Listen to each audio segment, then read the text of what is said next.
சுத்தினா கடைசில யாக்கு வந்து தான் ஆகணும். Wherever you go, ultimately you should come to Yah. இப்ப தேவன் நமக்கு தெளிவான ஒரு ரூட்டை காட்டிட்டார். யாசுவா தான் தேவன்ட்டு. But God is showing us a clear path. Yahshua is the God. இப்ப இவர் சிலுவையில் அடிக்கப்பட வேண்டும், சபை பிறக்கணும். He is going to crucified on the cross. Therefore, the church is going to be born. இங்க உங்களுக்குலாம் ஒரு கேள்வி இருக்கு. There is a question for you. யாசுவா இந்த ஊர்லயே இருக்கிறாரு, இங்கே நடக்கிறாரு, போறாரு, வராரு. உங்களுக்கு எல்லாம் தெரியுமா இல்லையா? வர Yahshua is here. He is going here and there. He is around. He is roaming here and there. Don't you know him? அப்புறம் எதுக்கு அவரை காட்டி கொடுக்க? நான் முத்தம் யாரை இடுவனோ அவர்தான் யாசுவான்னாரு. Why somebody is needed to identify him when he is telling whom is going to be kissed by me? He is Yahshua. உங்களுக்கு புரிஞ்சுல? இருக்கிறது 12 பேர் இருக்கிறாப்ல, அதுல ஒருத்தர் யாசுவா இருக்கிறாரு. பைபிள் என்ன சொல்லுதுன்னா, யாரை முத்தமிடுவனோ அவர்தான் யாசுவா வந்து பிடிச்சுக்கோங்க. There were 12 people and Yahshua is one among them. The Bible is telling whom is going to be kissed by me? He is Yahshua. Just catch him. இந்த கேள்வி என்கிட்ட கேட்கப்பட்ட உடனே நான் இங்கே நம்ம சர்ச்சில் பெனிச்சா இருக்காப்புல ஒரு எலிக்கு டெஸ்ட் பண்ணுற மாதிரி போய் கேட்குறது.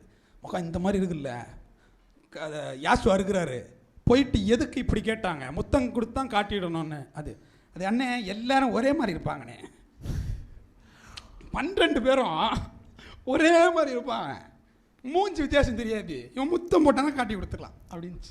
When I asked this question with somebody from my church, she said all the 12 are resembling same, therefore it is very difficult to identify them. So the somebody comes and kiss particular person, he is Yahshua. இந்த பிள்ளை கூட பரவாயில்ல, ஆந்திர பிரதேசத்துலேருந்து ஒருத்தன் பேசுவான், உயிரை வாங்குவார், அது பார்க்க வர செய்வார். சரி, அவர் கால் பண்ணுவார். அவர் ஒரு வித்தியாசமாக ஒன்று சொன்னார். அது வேற ஒன்றும் இல்லை, அங்கேயே சொல்லப்பட்டிருக்குல்ல, டார்ச்சை கொண்டு போனார்கள். இருட்டில் மூஞ்சி தெரியாது தம்பி, அதான் மொத்தம் கொடுத்தாப்பு. அப்போ டார்ச் எதுக்குடா? It is told somebody from Andhra Pradesh, he is telling they were going there with a torch because in the darkness it is very difficult to identify them, therefore they brought the torch. இப்போ நீங்களே சொல்லுங்களேன், எதுக்கு யூதாஸ் முத்தமிட்டு காட்டி கொடுத்தான்? Just tell me why Judas had to kiss him for showing him. நம்ம எதுக்கு வாசித்துறோம்? லூக்கா 22 48 50 53 வாசிங்க. யாசுவா அவர்களை நோக்கி, யூதாசே, முத்தத்தினாலேயா மனுஷகுமாரனை காட்டி கொடுக்கிறாய் என்றார். அந்தபடி அவர்கள் ஒருவன் பிரதான ஆசனுடைய வேலைக்காரனை வலது காதர வெட்டினான். நான் தினந்தோறும் தேவாலயத்தில் உங்களோடு இருக்கையில் நீங்கள் என்னை பிடிக்க கைப்பொள்ளியே. அல்லேலூயா, அல்லேலூயா. யூதாஸ் பக்கத்தில் இருந்தோடனே, தம்பி என்ன முத்தமிட்டு காட்டி கொடுக்க வரியா அப்படின்னு கேட்டார்.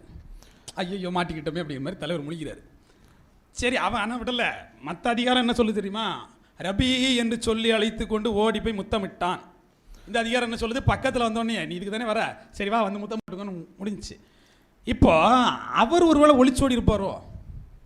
அவர் ஏதாவது ஒளிச்சோடிட்டு இருந்திருப்பாரு, இங்கே தான் இருக்கிறாரு, இவன் அடையாளம் காட்ட போய் முத்தம் போட்டானா? அப்படியும் இல்லை. ஏன்னா அவரே ஒரு கேள்வி கேட்கிறார் பாருங்க, 53வது வசனம். நான் தினந்தோறும் தேவாலயத்தில் உங்களோடு இருக்கையில் நீங்கள் என்னை பிடிக்க கைப்பொள்ளியே. தேவாலயத்தில் தான் உட்காந்துருக்கேன், அப்போ வந்து பிடிக்க வராமல் இப்போ இங்கே வந்து என்ன பண்ணுறீங்க? அப்போ அவர் ஒளிச்செல்லாம் ஓடல, அவர் தெளிவாக தான் இருந்திருக்கிறாரு. இப்போ இவங்களுக்கு என்ன பிரச்சனை? இப்போ ஒட்டுமொத்தமாக என்ன சொல்லப்படுதுன்னா, ரெண்டே கருத்து. விளக்குகள் அணைக்கப்பட்டனால, டார்ச் லைட்டோடு போனாலும் மூஞ்சி தெரியவில்லை. இன்னொன்று என்ன அப்படின்னு பார்த்தீங்கன்னா, அங்கே இருக்கக்கூடிய முகம்லாம் சேமாக இருந்துச்சு. ரெண்டே விஷயம் தான் பதிலாக சொல்லப்படுது. There are two things actually, everyone is resembling same, and the second thing is it was dark, therefore they brought the torch. இப்போ ரெண்டே வாய்ப்புகள் தான் இருக்கு. ஆனால் பைபிளில் இந்த கேள்வி எனக்கு கேட்கப்பட்டோன்னே, இந்த ரெண்டு கேள்விக்கும் இதே பதிலை நான் சொன்னேன்னு வைங்களேன், சிரிச்சுட்டு போக வேண்டியதான். அப்போ நம்ம என்ன பண்ணணும்? பைபிளில் உன்னிப்பாக அதை பார்க்கணும். வாசிக்கலாம். யோவான் 7 வாசிங்க, 43 45 வாசிங்க. இவ்விதமாக அவரை குறித்து ஜனங்களுக்குள்ளே பிரிவினை உண்டாயிற்று. பின்பு அதை சேவர்கள் பிரதான ஆசிரியரிடத்திற்கும் பரிசுரிடத்திற்கும் திரும்பி வந்தார்கள். இவர் அவர்களை நோக்கி, நீங்கள் அவனை ஏன் கொண்டு வரவில்லை என்று கேட்டார்கள். சேவர்கள் பிரயுத்தரமாக, அந்த மனுஷன் பேசுகிறது போல ஒருவனும் ஒரிக்காலும் பேசுனதில்லை என்றார்கள். அல்லேலூயா, அல்லேலூயா. யார் தெரியுமா? கொஞ்சம் பேர் அரெஸ்ட் பண்ணி கூட்டுவாங்க. 32வது வசனம் சொல்லும், சபை காவலர்களை அனுப்புவாங்க. யாரை பிடிக்கிறதுக்கு? யாசுவாவை பிடிச்சிட்டு வாங்கன்னு. இப்போ யூதாஸ் தேவைப்படல. நீங்க உன்னிப்பாக கவனிக்கணும். இப்போ யூதாஸ் தேவைப்படல. Judas was not needed. ஆனா காவலர்கள் தான் போறாங்க. The securities were going. இப்போ மட்டும் அவனுக்கு என்ன தெரிஞ்சது? அடையாளம் தெரிஞ்சிருது. Now they could identify him. பக்கத்தில் போயிடுறாரு. போயிட்டு பார்க்கும்போது என்ன இருக்கு? அவர் பாட்டுக்கு பிரசங்கம் பண்ணிக்கிட்டு இருக்கிறார். They went near to him. he was preaching. பிரதான ஆசாரியர் கேட்குறாங்க, ஏய் அங்கே தானே போனேன், ஏன் அவரை கைது பண்ணி கூட்டிட்டு வரலன்னு கேள்வி கேட்குறாங்க. The chief priest is asking, you went there, then why didn't you arrest him and come? அவங்களுக்கான பதில் என்ன தெரியுமா? எப்பா என்னமா பேசுறாரு தெரியுமா அப்படிங்கிறான். The answer is how drastically he is speaking. 47வது வசனத்தில் அவர்கள் கேட்பார்கள், நீங்களும் வஞ்சிக்கப்பட்டீர்களா? In the verse 47 he is asking, are you also deceived? உங்களுக்கு ஒரு விஷயம் புரிஞ்சுச்சு இல்லையா? நம்ம நம்பி 4 பேர் அனுப்புறோம், அவன் போய் உட்காந்து பிரசங்கத்தை கேட்டு வரான், கடுப்பாயிட்டானுங்க. One thing you should know, by believing we are sending 4 people, they went there and they are listening to his preach. He was deceived, so they got angry. நல்ல மனுஷன் நல்லா பேசுறான்னு வந்து சர்டிபிகேட் வேற கொடுக்குறாங்க. They came back and giving certificate that he is talking well. அவர் பேசுனதை பார்த்து 41வது வசனத்தை வாசிங்க. Let us read the verse 41. வேறு சிலர் இவர் மெஸ்ஸியா என்றார்கள், வேறு சிலர் மெஸ்ஸியா கலிலேயாவில் இருந்தவர் வருவார். பாருங்க, கலிலியா இருந்தா வருவார் அப்படின்னு இருக்கும். என்னன்னா அங்க அவர் பேச பேச இவரை மெஸ்ஸியா என்று சொல்லி ஏற்றுக்கொண்டுட்டே இருக்கிறாங்க. As he was speaking, they were agreeing that he is Messiah. மெஸ்ஸியான்னு ஏற்றுக்கொண்டா சபையில் சேர்க்கப்பட்டுக்கிட்டே இருக்காங்க. They were agreeing Messiah and they were gathered in the temple, in the church of God. காவலர்கள் போறாங்க, பார்க்கறாங்க, அவர்களும் யூதர்கள், இவர் பேசுறதை கேட்டு அவங்களும் மனம் திரும்புறாங்க. The securities went there as they were listening to his preach. They were for his preach they become transformed. எல்லாம் இருக்கட்டும், என்ன பதில் அதை சொல்லு. After all this, what is the answer? என்னன்னா அப்படி சொல்லிடுவோம், ஈஸியா சொல்லிடுவோம். ரோம ஆட்சி நடந்துட்டு இருக்கு. The reign of Rome is happening. ரோம ஆட்சியில சைரஸ் ராஜா வந்து ஆட்சி செய்றார். The king Cyrus was ruling. யூத தேசத்திற்கு ஒரு governor கொடுக்கப்படுறார். A governor was given to the Jews. அவர்தான் பிலாத்து. He was Pilate. பிலாத்து நல்ல மனுஷங்க. Pilate was a good man.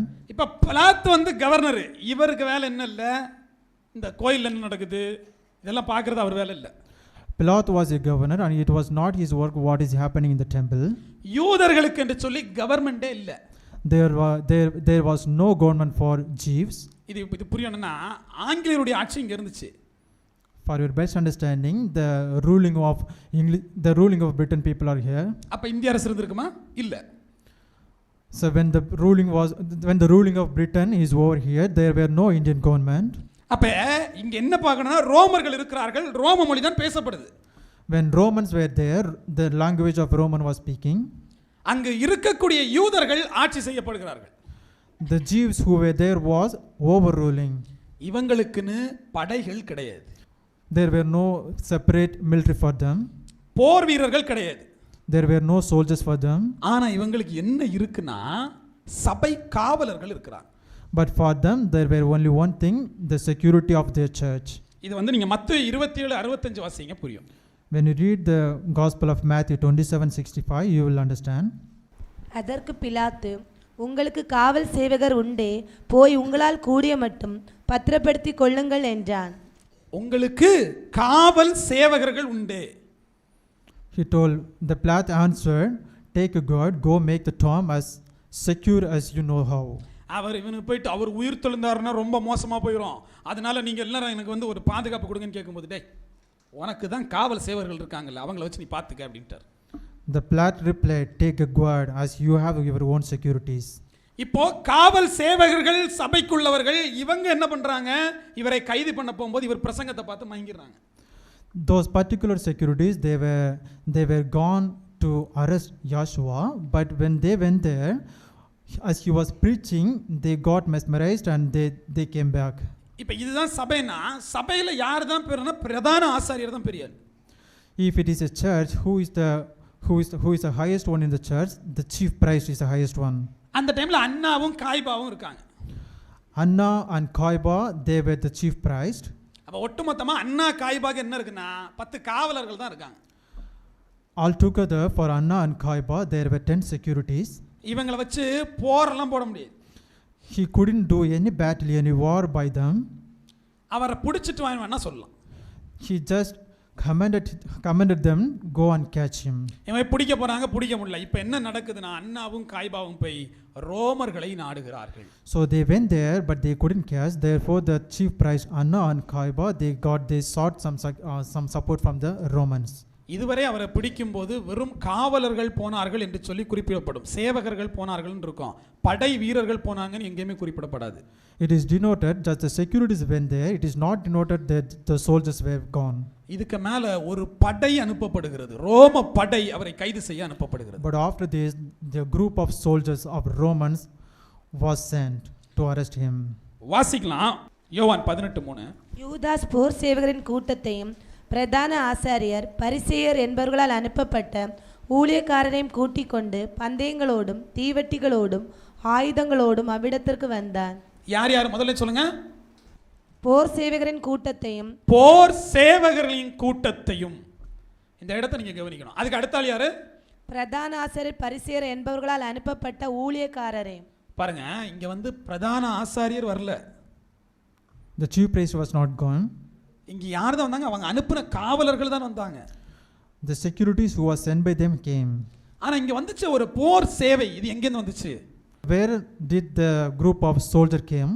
அப்ப இது எங்க தான் பார்க்கணும்னா ஆங்கில வேதாகமத்துல தான் நீங்க பார்க்கணும். So for knowing this, you should go to the English Bible. நீங்க ஆங்கில வேதாகமத்துல பார்க்கிற போது தான் அங்க யார் வந்தான்னு நமக்கு தெரியும். When we go to the English Bible, you will come to know who has come.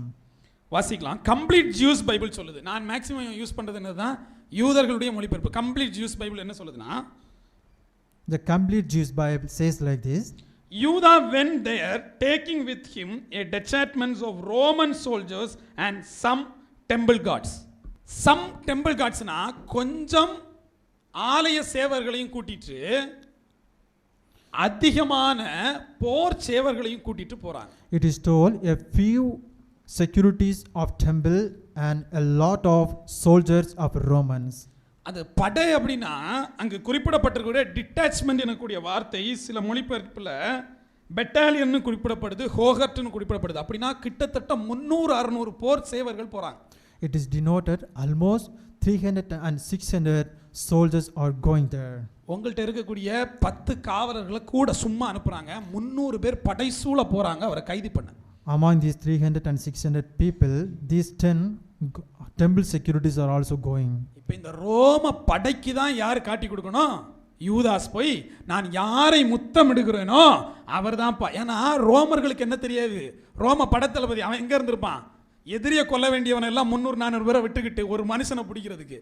அப்ப நான் யாரை முத்தம் செய்கிறேனோ அவரை தான் நீங்க கைது பண்ணணும்னு காட்டி கொடுப்பதற்காக வந்தான். So it was important to identify who is Joshua for these Roman soldiers.